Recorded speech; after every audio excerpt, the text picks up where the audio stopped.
military and uniform agencies na gumagamit To talaga. include DOJ, kasama ang NBI, ano ha? DOJ, may trabahong NBI. Okay, dito tayo sa naging hepe kayo ng Philippine National Police. Yes. Isa sa mga talagang kilalang ginawa nung panahon ng dating administrasyon ay yung kampanya laban sa illegal na droga. Opo, nung kayo hepe pa. Kung kayo po yung muling mabibigyan ng pagkakataon, meron ba kayo nakikitang mali na ginawa doon na dapat baguhin kung kayo po yung mababalik sa Senado? The same pa rin ang gagawin ko kung ako'y may balik. Ang akin lang talagang siguruhin na yung mag-i-enforce ng war on drugs ay talagang piling-pili na hindi talaga involved sa sindikato. Hindi mabawasan yung mga pang-abuso kapag hindi ito involved sa abuso. Yung parang hindi blanket authority sa buong Philippine National Police na lahat pwedeng sumausaw sa oplantokhang. Parang kang may select group or specialized group na pwedeng gumawa lang ng kampanya laban sa droga. Ganun po ba yan? Hindi naman sa ganoon, kundi lahat ng pulis ay siguruhin natin na malinis bago sila involved. Kasi kapag na-involve dito yung kagaya ng pagpasok natin, no, na hindi ka agad na weed out yung mga ninja cops at nung yung mga ninja cops na involved doon sa operations, meron dong iba doon na yung kanilang mga ginagamit sa baba ay talagang pinaproject nila. Dahil nga, para hindi aabot sa kanilang sunog, kailangan ito'y mahuli ka agad at makakuha nito. Nagpo-fall guy. Yeah.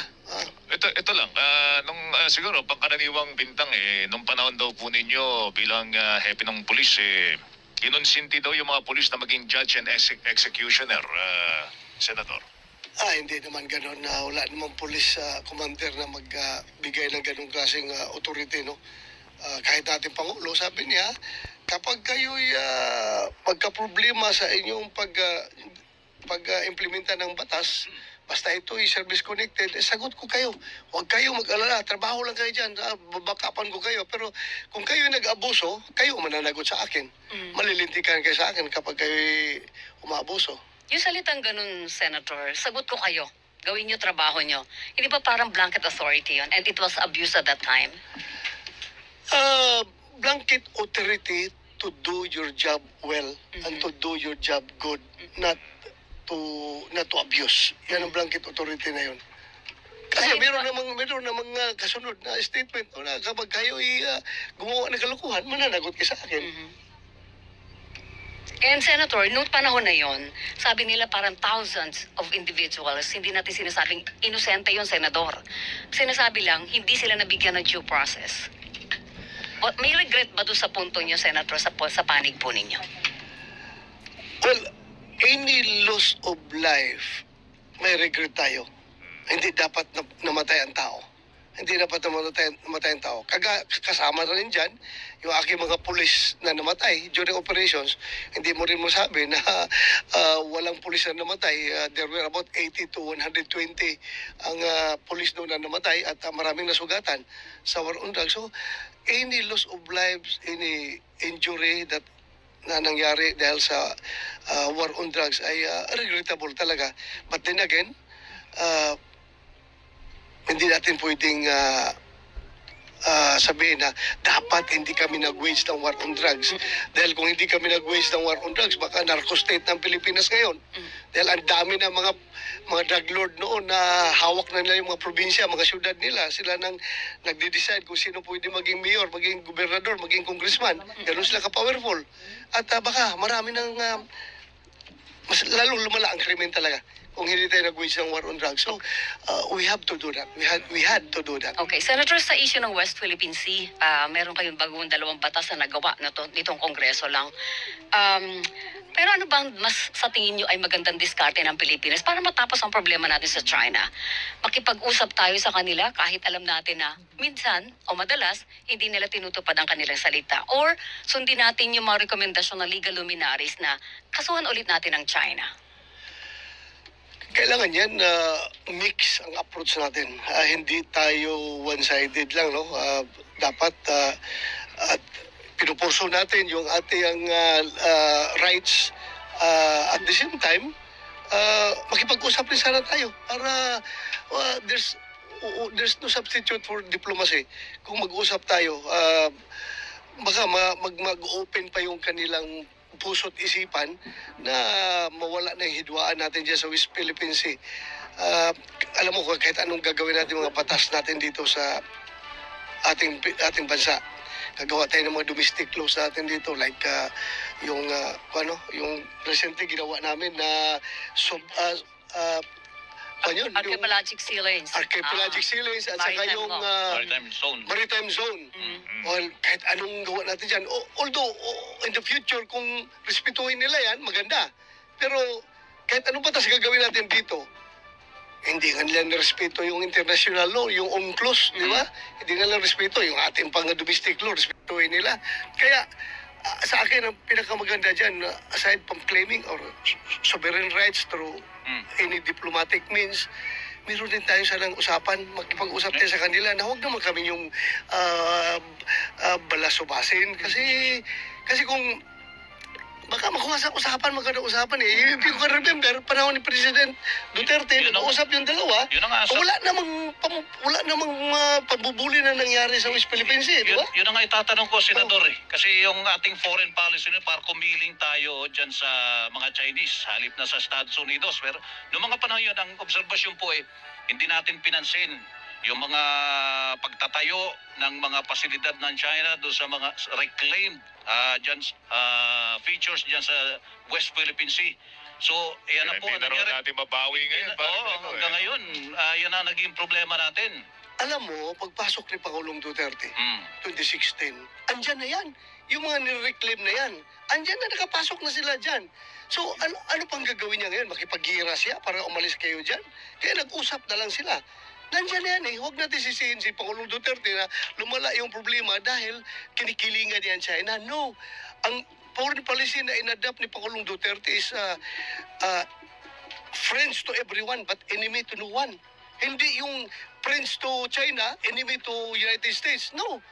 Independent foreign policy ang kanyang inadapt. Kaya titingnan niya kung saan yung national interest natin ay medyo nakakalamang tayo, doon siya. Pero independent, hindi siya nagpapadikta ng Estados Unidos, hindi siya nagpapadikta ng China. In fact, kung nagpapadikta siya sa China, then baka sinurinder na niya lahat yan. But still, nag-usap. Dinaan niya sa magandang usapan. Salamat po. Ano bang nakikita niyong paraan para mapababa ito? Kasi tinatangka na ho nilang magdeklara ho ng National Food Emergency para daw mapababa ang presyo ng bigas.